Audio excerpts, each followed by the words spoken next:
As my grandpa would say, let's chumma chumma. What does it mean? I don't know. He just meant let's go. Good morning, Aaron. I'm an Army veteran and would appreciate the discount. You got one. I just recently graduated from a CDL training program so I can have an employable skill. I've been contacted about applications that I have submitted with several organizations. I'm talking to all of them to see what they have to offer me. My question is, how do I shop around for offers with several companies while not appearing that I am not serious or that I am wasting their time? Also, how do you negotiate benefits and pay properly with a potential employer?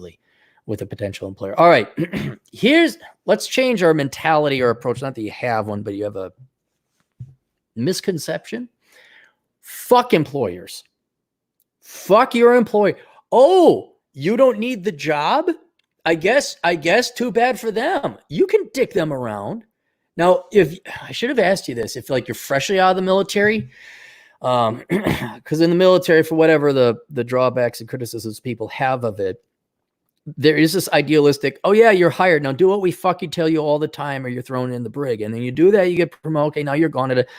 And for all the harshness of the military, at least the shit gets done.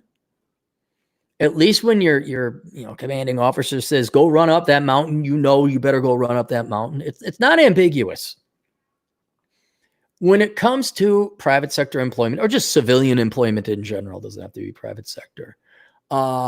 Employers and HR people and hiring managers all need to take a long hike off of a short pier. Maybe into barracuda infested waters. I don't know what's in the water. It's just maybe there's just puppies in the water, or maybe sharks. All I know is they need to take a long walk off a short pier. Because they are there to fuck you over. I don't mean that in a psychological, psychopathic sense, although they could be doing that too. They are trying to get you as cheaply as possible so that they can make more money. On top of that, throw in the unprofessionalism. Now, this is going back 20 years ago, but today it's got to be way worse. It's got to be way, because if you think you're dicking them around, they are going to dick you around. Now, not too long ago, when unemployment was below 4%, we had a very rare opportunity until, unfortunately, the disease came along, where for once I was kind of like, all right, millennials, you go tell those boomers to F off. You go tell your employers, no, I'm not showing up to work. There was an article about people ghosting at job offers on the first day. Because why should we show you got a better job offer? The unemployment rate was that low. It was that tight that you'd have multiple offers. Now that's not the case anymore, though it might be for truck drivers because everyone's got to be hauling everything everywhere because we can't go out and get our own darn food. So I don't know what the current labor situation is, or its balance between an employee's market versus an employer's market. But in general, you have every right to be a whore. You have every right to make as much money because you know what they're going to do? They're going to try and they've got every right to find the cheapest guy to replace you or gal. And in general, most people are douchebags. And bosses get promoted by conformance, not performance. So you're dealing with psychopathic idiot douchebags on top of it. So you should have no guilt or concern. I don't know if guilt is the word. That's maybe too strong a word. But you should have no concern like, how do I... and it might even help you. I mean, don't say, well, I got several other interviews. Don't be a douchebag like that. If they ask, so, are you interviewing other places? Yeah, of course I am. Okay, I'll get back to you. And like, oh, let us know. That kind of thing. So your question, how do I shop around for offers with similar companies while not appearing that I'm not serious and I'm wasting their time? Well, you are serious. If they give you the right amount of pay, then you're serious. And if they don't give you the pay, and you're wasting their time. Oh, heaven forbid you waste someone's time. I wish I should have asked you if you've this is your first job out of the military, because let me tell you about 4 stages of fucking interviews, then a panel interview where they drag clients for 2 fucking months over different interviews and never getting back to you. Fuck employers. They do nothing but waste applicants' times. So I won't worry about that. And you know what? You are investing your time as well when you go in for these interviews. If you're wasting their time, well, then by logic, you're wasting. If you have no intention of taking the job, then why are you even wasting your time applying for these positions or going in for an interview? So you must have some genuine interest at some level for these jobs. So you're not wasting their time. And fuck it if you are. Fuck it if you do. Because fuck them. That's why. And if you haven't, you'll find out.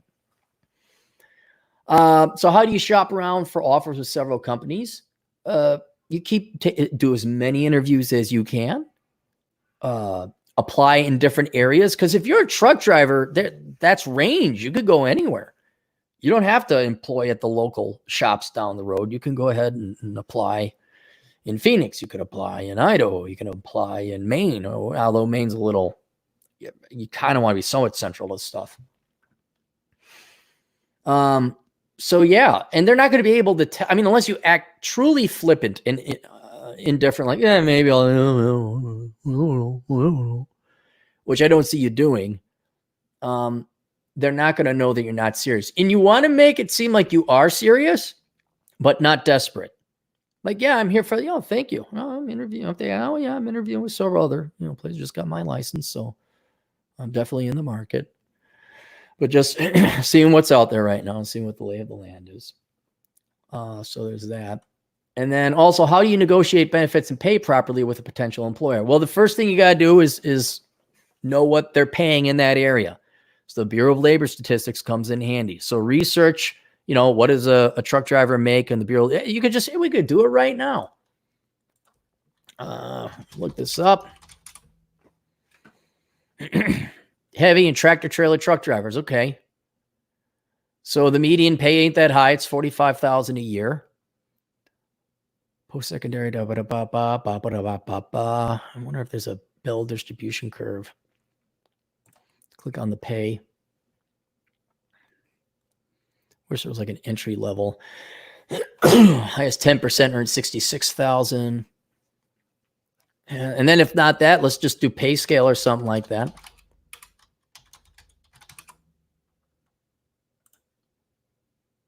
And pay scale lets you go down a little bit more to the local level. Like you could find out, what do you create a password? I'm not going to create a password. Fuck you people. Username if you want to set up an account? No, I don't.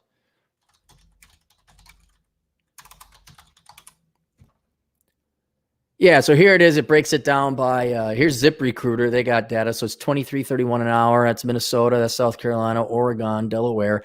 And this is what I was afraid is it's pretty much a commoditized salary or wage. Where'd your question go? Here it is. If it was, I'm trying to think of something else where there'd be more variables. You either have your CDL or you're not. If you could get like a better certification, like you travel or transport liquids, I think that's a separate certification. But a truck driver is a truck driver. It's pretty commoditized. You're just a monkey in the passenger or driver's seat to make sure you don't crash into anything else. And so it's not that hard to get into it. So it is going to be pretty commoditized. You may have to take whatever salary they're offering. But how do you negotiate benefits and pay properly with a potential employer in general? And this is where I asked a couple things. Are you desperate for a job? No, you're not in desperate need of a job. I'd like to get one soon so I could start putting some money and pay off a car. Diversify my skill set. Want to know how to talk to these employers in general, regardless of the industry, like a video response. I also said, what do you have like this? If you don't need the job because you're on a pension or something else, so let's just take this exception to the rule. You don't need the job. Okay. Well, then what it's to you is like, what is the absolute minimum amount of money I need to go work for these people and benefits? So you start there. And what you demand, it's not what you want, it's what you need, because otherwise you don't want to do the job because you have money. That's like a hard bottom. And then you might want to throw in some other fringe benefits. Like, yeah, listen, I get to leave and there's other benefits you can get that are not related to your compensation. Like I negotiate, like, look, I come in whenever I want and I leave whenever I want, as long as I get my work done. That was with Wells Fargo until the new boss came in. Why are you leaving? Did you talk to them? Oh, no. People are upset. Well, too bad for them, huh? Because I negotiated this. But there's like, stuff like if I don't have to come into work, I don't. If I could do this from home, I am. they'll say, oh, your vesting period for your, not your IRA, your 403B or 401k, that's got to be 5 years. Like, no, it's not. It's immediately invested. We can't do, oh, too bad. All right, bye. Because you don't need the job. So that's the ideal situation to be in, is that you don't need the job. You set your minimum wage. You think about all these perks and benefits that you want, a lot of which that aren't financial, cost these people nothing. Like me, if I were to ever go work again, I'm not sitting in on your diversity training. I don't sit in on that. I'm not subjected to CPE. I come here, I do my job, I do it well, and then I go home. Or maybe I'm at home the entire time, which lends that personality more towards a contractor, which is something you may want to consider doing. But that's all assuming you don't need the job. If you need the job, then what you got to do is you got to do some personal budgeting, find out what your finances are, and then say, okay, I have this on basic expenses, mandatory expenses. Then I'd like to pay off these debts. And then I have some other key items on mine. And you figure out what that is per year. You got to do after-tax calculation. Are they paying insurance? You say, this is the absolute minimum I need. And then the best way is you apply to multiple jobs. You get multiple job offers. You take the best one. Of course, I did a couple of videos back where it's, get the world to work for you. You don't have these problems when you have a highly sought after skill. Or you're just a minimalist, you don't need the money. In either case, as long as you don't need the money, it's awesome because you could just simply bluff your way down like, no, I need 60,000 or more. Don't waste my time with that or not. You can even tell recruiters, like, I need 60,000 or more a year. Don't waste my time. But since you're in the position where you don't need it, the paradox you're facing, your specific situation is you don't need it, but because there's so, truck drivers are not a dime a dozen, but they're so commoditized, they're hitting the market. They could afford, it looks like starting pay is $23 an hour, which is $46,000 a year. If you're more willing to drive up, in the harsh Arctic climates, you're willing to travel, that might get you a little bit more. So send your resume to far-flung places. Consider Edmonton, Alberta. Yeah, Alberta, not British Columbia, Alberta. See what other certifications you can get with truck driving. But yeah, if you don't need the job, you don't need it. And it's always good. What I always had a second job. I always worked security and taught ballroom dance. So if I couldn't find, I don't need you. I know I was in that position. Boss got lippy. Don't need this. Bye. Recruiter calls up. Oh, we got a new exciting opportunity. It's downtown where all the action is, and it pays $32,000 a year. Really? Oh, so what I was making as a security guard at times makes more than that. Me dancing with hot little 20-somethings as a ballroom dance instructor makes more than that at 3 hours a day. But it's downtown where all the action is. And you might get benefits if you're really, really, really good for 6 months. No. Okay. What about 36? No. So I think what you're going to need to, can you get back into like the reserves or the National Guard? Because he's a veteran. Can you just work a nighttime gig? Really, it might be a while before you get. You need 55,000. That is $27.50 an hour. Is that right? Yeah, $27.50 an hour. You may not get that. You may have to go far away and learn to drive in snow.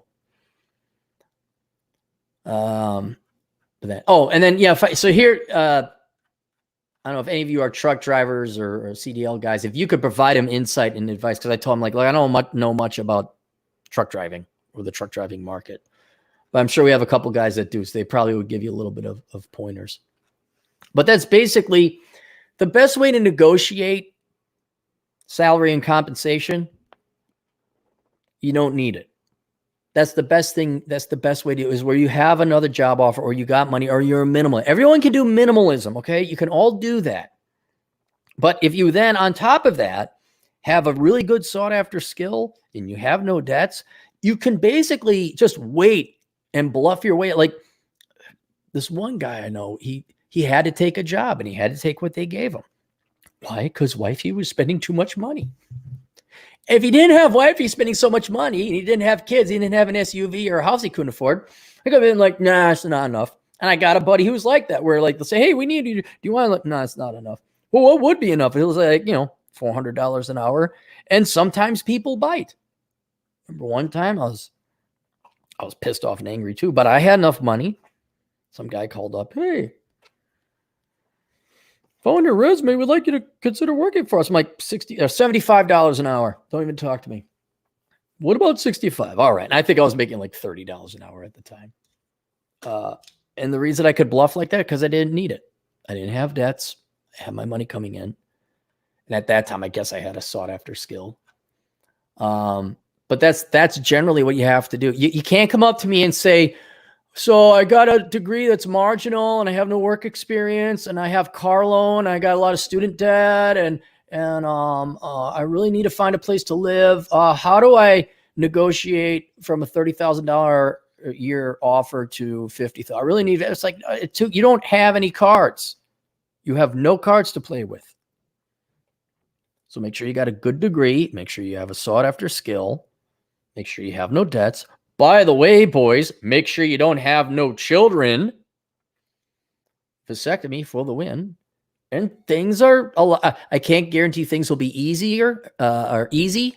They will be easier than had you have student loans with a worthless degree, no skills, no talent. You have to live where all the action is. You have a bunch of credit card debt. Oh, and by the way, you got a bunch of other people's children. I'm no economist, but I think that's the easier way through life. Julius Alexander, $2.99. Oh, this is the guy. It's my first job. Oh yeah, you're in for a world of letdown, man. You're in for a world of. You might be screaming to get back into the military.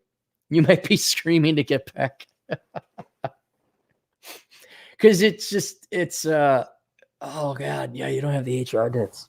I hope you don't have that in truck driving, but yeah, it's I know in the military, you. Least of all because you didn't want to get in trouble, but you do exactly what your boss would say, or your sergeant or whoever. And you do it fast. You think other people will do that too. Not kidding, man. You could go in for the interview and you'll be talking to some gal, the HR ditch, 23-year-old child, doesn't know anything about anything. And she will be asking you the dumbest question. You'll be like, what does this have to do with driving truck? And she'll decide to throw your resume into the recycle bin because she doesn't like your shoes. I am not joking. Not joking. Joe Jones. Always reliable Joe Jones. For $5, hazmat and tanker endorsements bring in more money from the drivers. TWIC card for marine terminal. So there you go. That's the type of stuff I'm talking about. Thank you very much, Joe. Thank you for pointing that out, helping out the client. Because I knew it would have, it's like the same thing with security guard work. Like it doesn't take anything to be a security guard. You just have to have no criminal record, no drugs, and be not super obese or fat, not being a rascal. But for paying $120 to go get your carry conceal permit and training a little bit on a pistol, you could get armed security guard work, and it bumps up your pay, sometimes significantly, sometimes $5 an hour. And that's good, especially when you're a young man, an extra $5 an hour. Oh yeah. The Competent Man, $2. Cappy, you pissed off and angry? I can't believe it. What are you talking about? I'm in a great mood. Do I seem pissed off and angry? I thought I was in a great mood today. All right. Okay. Questions, answers, assholeconsulting.com. Remember, July is Don't Become a Millennial month. Get the book, How Not to Become a Millennial. If Vince reached out and said, hey, we got 2 more reviews. So I went online, looked at the reviews. Amazon is now approving reviews. You can't just post a review because these reviews were made in June. So if you have written a review on Amazon, or if you would kindly write a review for this book or any of my other books, you may have to wait a bit because they're all the way back to June. Because we got to approve everything that's said on the internet. All right. We'll see you guys later.